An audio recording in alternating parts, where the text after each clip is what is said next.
with work at home, kind of looking at productivity and benefits, I know there's been significant benefit for you guys too at Shopify, but then also what that's resulted in for some of the employee rewards or value. So I'm going to go back to probably the seminal study that was done on productivity and remote work was a Chinese company called Ctrip a couple of years ago. The study on Ctrip showed, and I think it was 1,000 people went to work from home and 1,000 people worked in an office and did it for a whole year. And then they tracked the behaviors and the performance of two very large cohorts.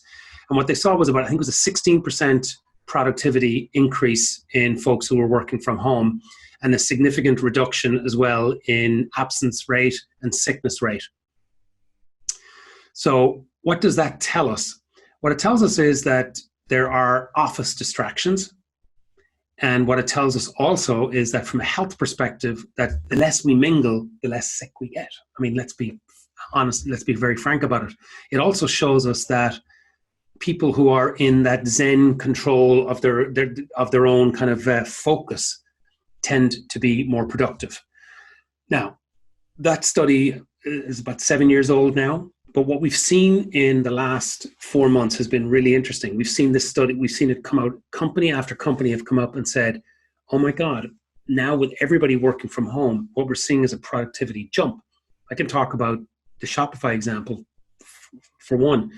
You know, we've seen a decidedly noticeable jump in the number of, in the amount of products that we're shipping, all right? The amount of software upgrades that we're shipping. It's quite incredible because suddenly you have people working and you know, without distraction and deep level of focus.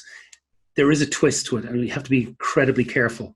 A lot of people were overworking, and they were so focused on being productive and wanting their leadership team to see them being productive that you had a lot of people working longer hours. And I think one of the studies I saw on industry in Europe was that people were working 7 to 8 hours longer in April than they were previously. And that's actually quite scary. That's a whole day a week extra. And that should be a warning sign for all leadership teams. And how it's manifested itself at Shopify is that we're now, for the summer months, we're giving everybody an extra day off a week.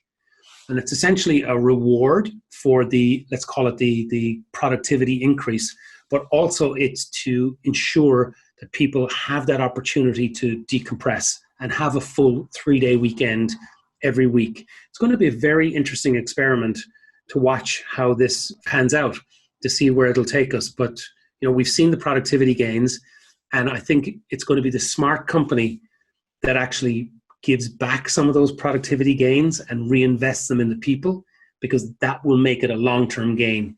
If the company tries to pocket all of the gains, what we're going to see is a significant focus on burnout and employee dissatisfaction. So it's all about engagement.